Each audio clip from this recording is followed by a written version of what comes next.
All right, let's get started. Hi, everyone, and welcome to our webinar titled Merging Test Prep Strategies with Everyday Classroom Teaching. My name is Jordan Friedman. I'm a director here at MasteryPrep, and we're excited to have you all join us and to get started. For those of you who aren't familiar with MasteryPrep, we're a company offering a standards-aligned system to prepare students for state-required assessments that are a part of accountability models. Presenting today will be Dr. Mya Asberry, our Director of Instructional Services here at MasteryPrep. Throughout the webinar, if you have any questions for Mya, please be sure to put those into the chat, and we'll be spending a few minutes answering questions towards the end of the webinar. And now I'm excited to pass it off to Mya, who will introduce herself and get started. Thanks, Jordan. Thank you so much, everyone, for joining us today for our webinar on merging test prep with daily instruction. So as Jordan stated earlier, my name is Dr. Mya Asberry, and I am the Director of Instructional Services here at MasteryPrep. This is going into my third year with MasteryPrep, and I've enjoyed every single second of it. However, prior to that, I did have a quite lengthy career in public education. I was 23 years in Everman ISD, anything from a teacher to a principal to the chief elementary officer there. And then I had a short stretch at DeSoto ISD as chief academic officer. And that brings me to my current role, which I love, as the Director of Instructional Services here at MasteryPrep. I oversee training, professional development, I oversee instructors, and I oversee, most importantly, effectiveness. So we are so excited to have you here with us today to talk a little bit about how to make time to fit in test prep in your everyday daily instruction. And we know that it's very difficult to do, especially when it's not all the way aligned with what you're teaching. But we're going to give you some really great tools and tricks today to make that a little bit easier on your life. But first off, I'd like to find out a little bit about who's in the room. So if you're an administrator, if you can put a 1 in the chat. If you're a teacher or another type of educator, if you could put a 2 in the chat. And if you're MP people, thank you so much for being here and supporting. If you could put a 3 in the chat, and anybody else, just put a 4 in the chat.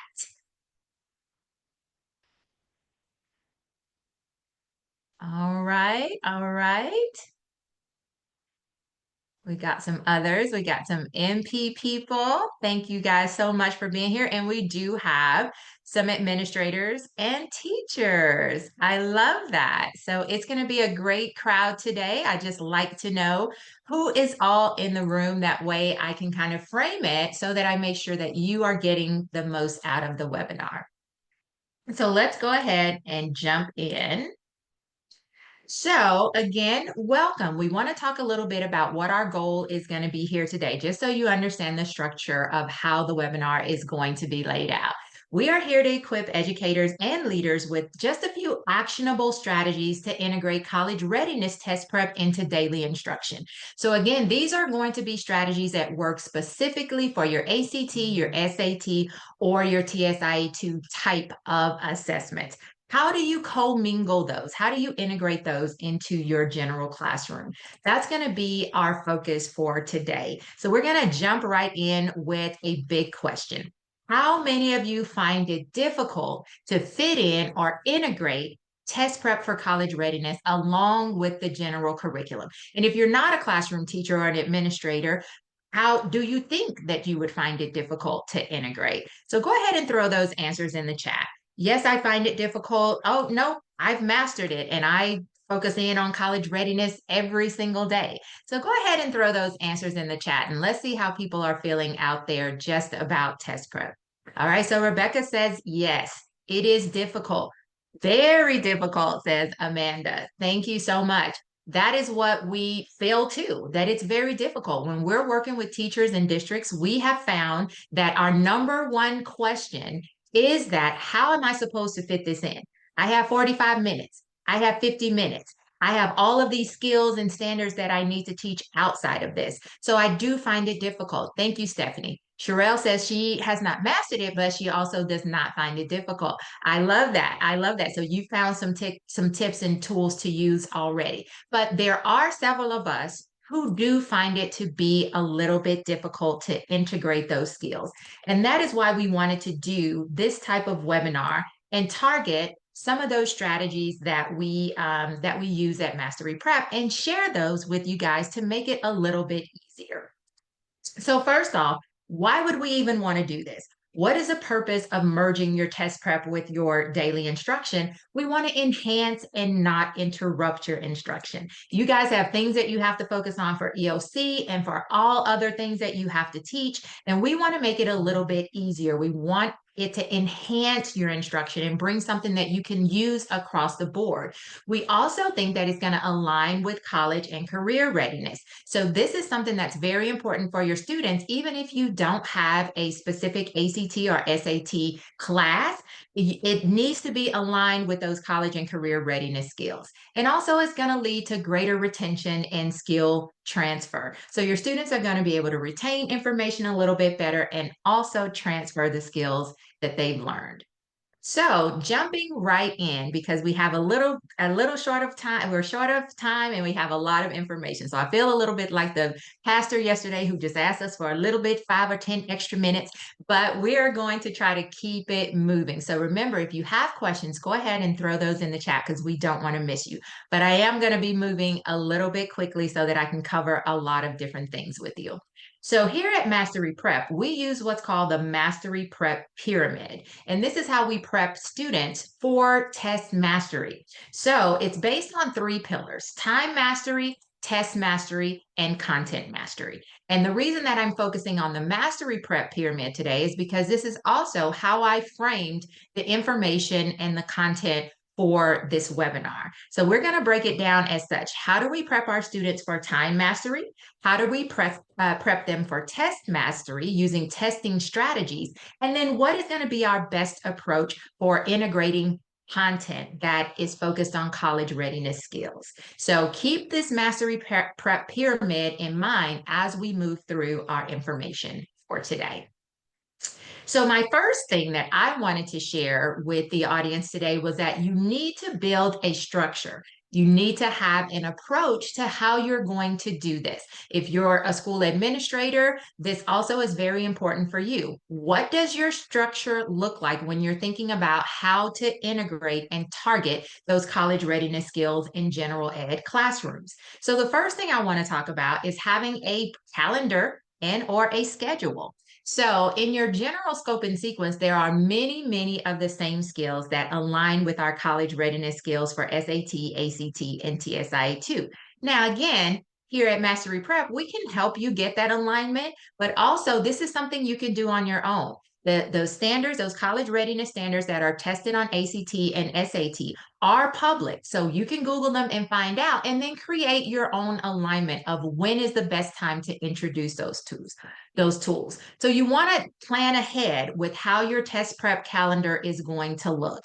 This could be focused on when standards are introduced. It could be when your students are testing. It could be genre-based, but you want to make sure that you provide those opportunities to integrate test prep while you're already teaching. For example, if you're going to be teaching about functions in a math class, this has an alignment to a college readiness skill that's going to be tested on the ACT and SAT. So you want to take that time to introduce it as a college readiness skill as well.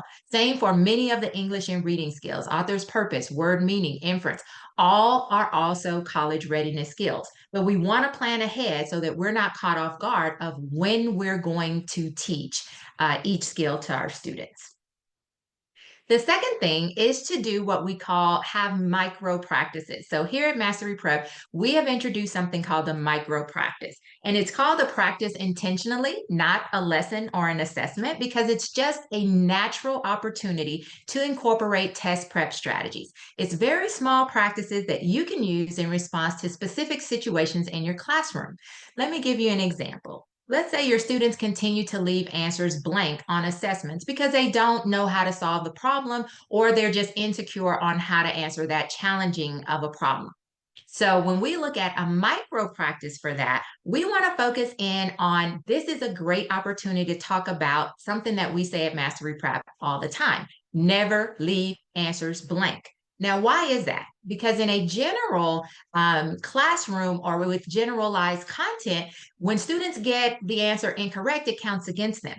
It's a little bit different when you're looking at a college readiness assessment. Your main goal is to build an increase of points. So if you leave an answer blank, you're automatically taking away that opportunity for students to build points. But if they have a way to go ahead and even guess on that question, have an educated guess on that question, then they're going to be better off because you have still 4 opportunities to gain skills, to gain points on that particular question. So this is some of the key components of a micro practice. It has a goal.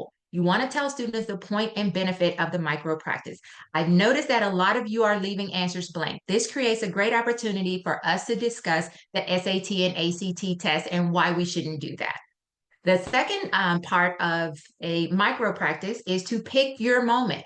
Again, create a teachable moment out of something that's naturally happening. We don't have to make it up. This has presented itself to us, so we're going to green light and go ahead and talk about how this relates to the ACT and SAT assessment. Then you need to have an opener. How are you going to launch the conversation? So again, this goes back to I've noticed as an instructor or as a teacher that you guys are leaving way too many questions blank. And when we're thinking about the ACT and SAT, this is how this could hurt us. And then a follow-up discussion. Allow students to ask questions and help them create a plan of how they are not going to leave questions blank on assessments.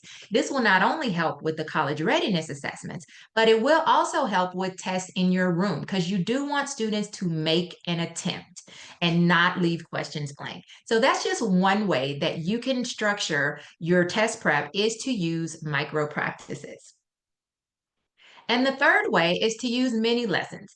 As teachers and administrators, we are well familiar with mini lessons, but we want to do them in a very targeted way when we're thinking about college readiness. So our mini lesson is just going to be a 5, 10, or 15-minute targeted learning experience focused around a specific skill or strategy. And it's going to be one that's either aligned with a college readiness standard or one that focuses on a college readiness standard. So you are going to just plan. It can be a quick 1 question opener. And there are ways to find questions everywhere. If you are one of our Mastery Prep partners, though, we have limitless. We are unlimited on questions that you can use for your 1 question opener. It can be used as a warm-up. It can be used as a wrap-up. It can also be used as group practice or a competition opportunity. But it's something that you plan in advance that you're going to take 10 to 15 minutes to target a learning experience around a specific college readiness skill. So these are the 3 ways that you can really have a structure for your college readiness. Now we're going to talk a little bit about an approach that we also want you to keep in mind. That's using the data that you already have at your fingertips to create a data-driven approach. So one of the things that we want to focus on when we are creating, sorry guys, I lost my mouse here. I got it back. When we are looking at approach is to use previous assessment scores to help students create individual goals for their students. So if students have taken a previous TSI-2, if students have taken a previous ACT, if they started as sophomores or freshmen and now they're juniors and seniors, use those scores to help students create an individual goal. I'm at a 23, I'd like to be at a 26. Let's build a plan on helping you to get there. The next thing that we want to focus on when we're thinking about data is strengths versus weaknesses. Now, in general, in our regular content, in our general ed classrooms, generally we focus in on where students are weak because we want to go in and make sure we strengthen those areas. So we spend a lot of time identifying areas of weakness. It's a little bit different for college readiness assessments. You want to focus on students' areas of strength. Help them focus on their areas of strength. For example, when I was taking the GRE test, I knew I needed a composite score and I was not going to get it from the math side. So I focused in on getting that writing piece and that reading and ELAR piece as strong as possible. And I was able to meet the goal that I set for myself. Same for your students. They can set a goal and they can do it in the area that they're strongest, not just focusing on their weak areas. So many times that strong area can outweigh that weak area, and then you get a composite score that is where the students need to be in order to get into the school that they want to get into. The third is that students need to have a really clear understanding of how the assessment is scored. Where can they most efficiently and effectively increase their scores? And this is something that you can make as a morning conversation. Again, it can be in your warm up area, it can be in the wrap up of it, but have an opportunity to talk with students about how college readiness standards are assessed. And of course, if you need any help with that, we at Mastery Prep are experts on the scoring of these assessments, and we would be happy to guide you through that. Now let's jump into our pyramid. So first up at the top of our pyramid is going to be time mastery. So again, you may be thinking to yourself, why would I focus on timing and pacing with my students? Well, because the ACT and SAT are both timed assessments, and students can often miss out on valuable points if they have ineffective pacing. It's super important that they're able to manage their time effectively, therefore maximizing their opportunity to gain points. Remember, that is the name of the game with ACT and SAT. How many points can I gain during this session? And if I leave questions blank, I'm leaving opportunity on the table. If I run out of time and I don't get to finish, I'm leaving opportunity on the table. Now, I'm looking at TSIA2 and some other college readiness assessments. TSIA2 is Texas based. It's untimed, but this also creates its own set of problems. Because it is untimed, students sometimes mismanage that time. They lose stamina, they lose focus. So, again, they need a plan of action on how to effectively manage the time that they have, whether it be timed or untimed.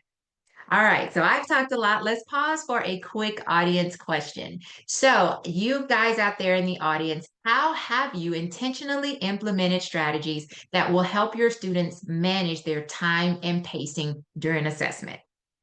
If you have something that you use on a daily basis or on a weekly basis, share it with us in the chat.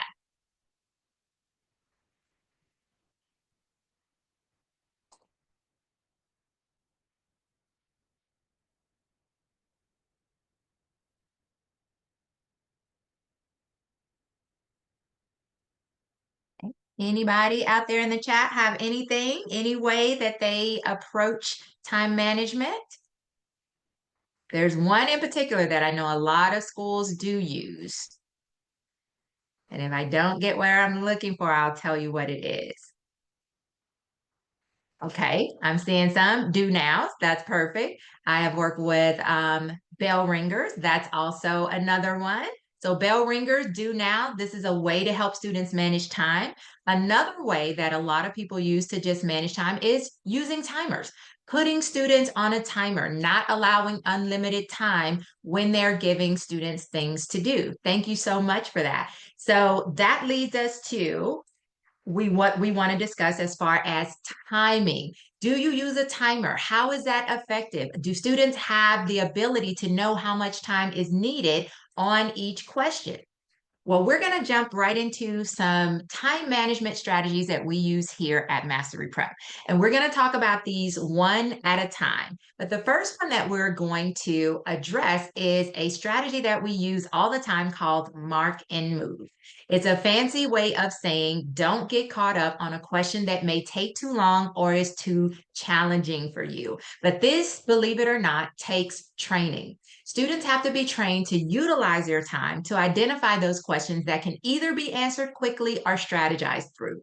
If I know I can answer it quickly because I'm skilled in that area or I have a great strategy to use for that, that needs to be the questions that I'm focused on. Because remember, it's a numbers game of getting as many points as possible. Students also, though, need to be trained on how to identify those questions that are going to be overly challenging and also very time consuming. For those questions, the students need to be trained to mark and move, meaning they mark their best guess based on the information available, and then they move on to the next question, mark and move. So students should be trained to never leave questions blank, but to leave themselves a breadcrumb. Write the number of that question down, and if time permits, they can go back and check that question and try again. But they do not stall out on that question and they don't leave that question blank. So train your students to mark and move on those overly challenging or time consuming questions. The next thing that we have is to have pacing guidelines. Now, this can help not just with college readiness assessments, this can help with EOC, this can help with all types of assessments. So I have an example up on our screen for an English passage. This is for ACT, and there's 45 minutes given. Again, this is for the current ACT, not the new enhanced. There's 45 minutes, 75 questions. There's 5 passages, 8 minutes per questions. So we advise students to take 3 minutes to read the passage and 5 minutes to answer the question.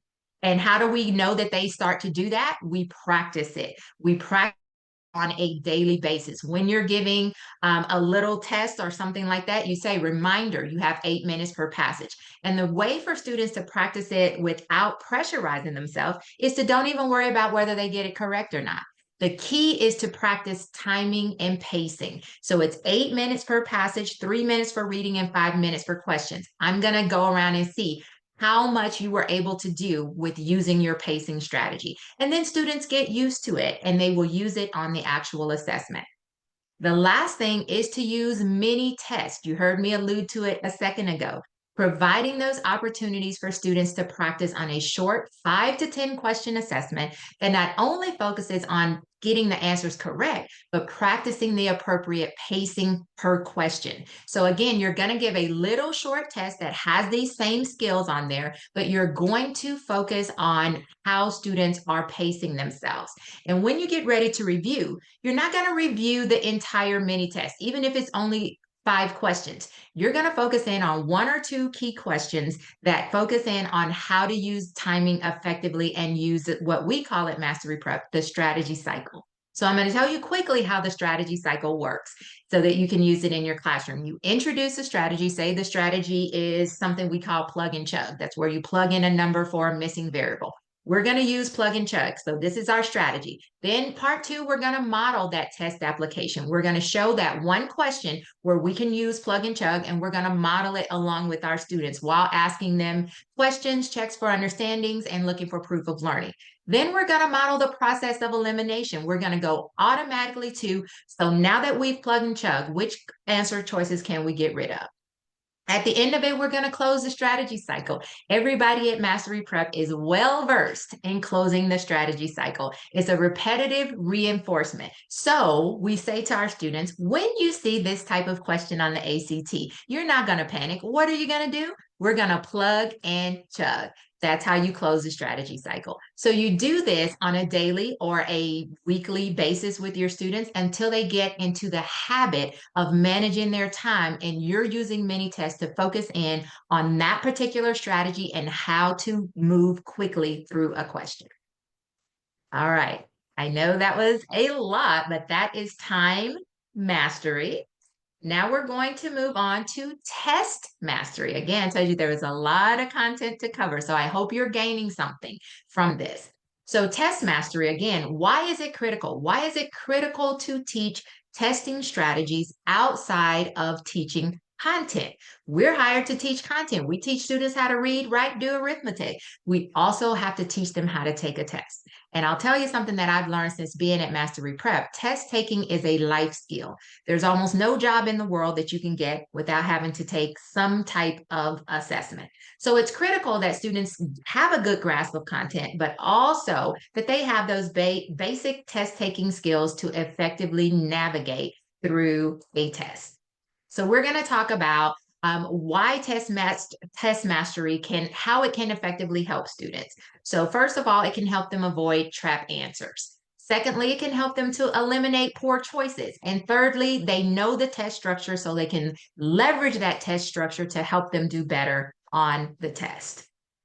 All right, so one of our most basic but well-loved and well-used strategies for test taking is having an approach. So an approach is a repeatable, predictable process for approaching questions that help students leverage test taking skills. And our approach consists of 3 phases. The entrance, where we identify the question type. Solve or strategize, where we gather evidence and consider each choice, and then we make eliminations. This may look different based on subject. And then the exit, where we check our work and guess if we must. So I'm going to show you a quick example of how we use the approach with this English question. So this question is one that's from the ACT, and you're focused in on the underlying portion. But before long, So we're looking at that, and I already automatically know because I've been going over my college readiness skills that this is what we call a concision question. We're looking for the most concise way of answering this question and still keeping the meaning of what's happening in the passage. So I've identified that it's a concision question. Now I'm going to solve and or strategize. So I'm using my evidence to see which answers I can eliminate. Now I'm looking back at my underlying portion and I can already see its length. If this is a concision question, no change is out. So I'm getting rid of A. Now I'm looking at B and C. Soon, not much time had passed, and after a while, not long after. Both of those too long, repetitive, redundant. So B and C out. So my next to see if D still would be correct. So D says after a while. So let me plug it back in. But after a while, as I mused over it longer, I gradually came around and decided to attend. D makes sense. D is the most concise and D sounds correct. So I'm going to confirm my answer and I'm going to move on. That's exactly the way the approach works. And it would work similar in math and science as well. So that is one of your top test taking strategies is to have a strategy. And many times we call these the reading strategy or the math strategy. These are really considered effectively test taking skill strategies.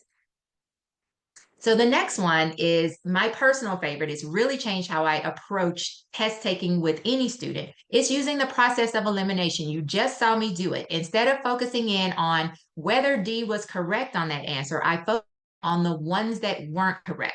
Remember, you've got 3 that are correct and 1 should automatically go to and bring it down to the 1. But what hinders students from being able to do that?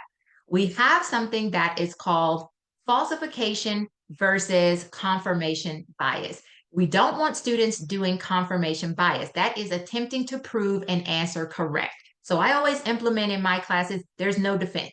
You don't have a defense for why that's correct. We are not here to defend correct answers. We're here to prove answers incorrect. So we want to use falsification. That's the mental act of proving something wrong or incorrect. You saw me do it. You saw me approach it from that lens. And if you train students to do that, they'll have a much better chance of getting their questions correct. All right, so let's get into our very last section of the mastery pyramid, and that's going to be content mastery. So in time mastery, that can be improved in a few hours. You can teach those pacing skills really quickly. Test mastery, you can teach those in a few days. But that content, that actual, how are we going to get this skill information to our student? That takes the longest. That's why it is at the biggest part of the pyramid. It can take weeks, months, and even years. But let's jump into a couple of ways that we can make this a little bit easier for you as we round out this webinar. And again, thank you so much for hanging with me. I know it's a lot of information. But first of all, we don't introduce the skills all at once. And as educators, you know, we never do that. We always start off in what we call at Mastery Prep isolation. This is going to be taking those singular skills and helping our students improve their proficiency on that single topic or skill. Secondly, we want to make sure that we are spending, sorry about that, let me go back. Okay, we want to make sure that we are spending more time on those skills that are frequently assessed. And then we want to align those college readiness skills with the state standards. So to the right of the screen, we have what's called our tier levels. Now, this one's specifically for ACT, but they are the same type of thing for all assessments. If you look at tier 1, these questions are 8% weight of the test. Questions in this category, whether it's English, math, science, they are going to have a greater than 8% weight. That's where we want to spend our time. Tier 2, between 4 and 8% weight. Again, these are also ones that we want to include. Tier 3, 2 to 4% weight. We want to make sure we're hitting on these. But tier 4, 5, 9 does not even appear on the assessment. And if we're not aware of that, we could end up spending a lot of time teaching content that's not even going to be assessed on these college readiness assessments. So one way is to identify where we need to spend our time and how we need to introduce that content as we're doing isolation. The next, we have a graphic here at the bottom, which is one that we actually made for one of our clients. Shout out to Isleta ISD. This is where we actually take your scope and sequence and we align it with the college readiness skills. Each of these is linked back to a one question warm up that you can use with your students to introduce that skill and topic. So we always encourage people to align the college readiness skill with what they're already teaching. It's easy, it's simple, and it really creates that seamless integration of how you're going to move your students through these college readiness skills. And again, if you don't have Mastery Prep, well, first of all, we advise you get Mastery Prep. But second of all, you can do this on your own. You can research what skills are tested and see when it falls on your scope and sequence. All right, next up, we're going to talk about intervals. So again, we're talking about how to introduce content. You need to use isolation, but you also need to use intervals. In your world, it's probably considered like spiraling. So we call it spaced out practice. Once students master that concept in isolation, we want you to review it in intervals throughout the school year.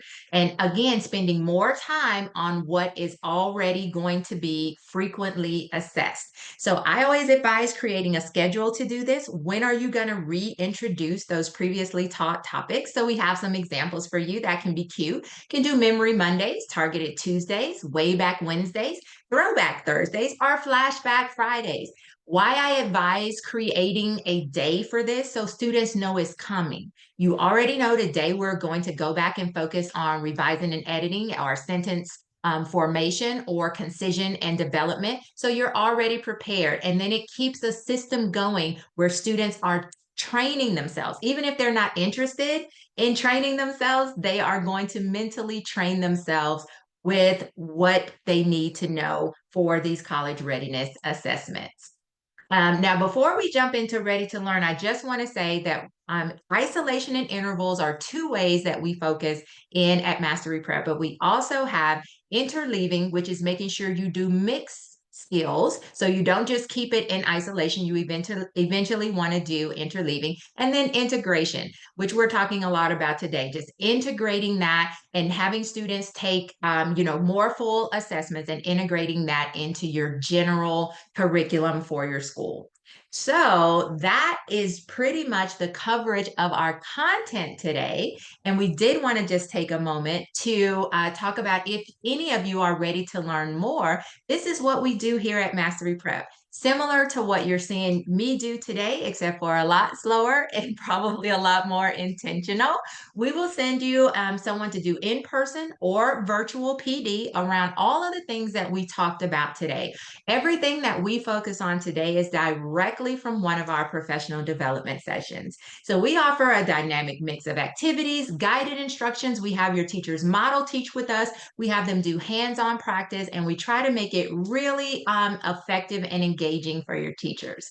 We use practical research-based strategies, some of which I showed you today, that teachers can integrate into their classrooms right away. All right, so I am going to turn it back over to Jordan for the Q&A session. And I see he's actually put some things in the chat if you would like to learn more about Mastery. So take it away, Jordan. Thank you, Maya, for sharing your insights. Let me see what questions we have in the chat. All right, first question is, Maya, how do you choose instructors to teach professional development sessions hosted by Mastery Prep, and what type of training do they undergo? Okay, so that's a great question. So we generally start off, we hire people to instruct from a student-facing standpoint, and that gives us an opportunity to see how engaging they are, how much they understand content, and how much they can deliver content. Then they have to go in, if they have done well in that genre, that venue, then we move them into our pyramid for professional development. And they are trained with our senior advisor, Miss Ebony Edwards, and she teaches them all the background knowledge about adult education, how to really get the same information, but not from students, but directed at teachers in a professional way to make sure that they are engaged, to make sure that we are teaching them things that maybe they don't see every day. So we take a long time to train our people before we turn them out, and we mentor them and coach them as they go out and deliver their professional development. So great question. Great. Thank you, Maya. And we do have time for one more question. All right. Another question is, how does student engagement translate to the professional development sessions you hold in the virtual format? You said how to student engagement? Yes. Okay. So when Oh, we're sorry, talking about teacher. Sorry, teacher engagement, not Okay, student. thank you.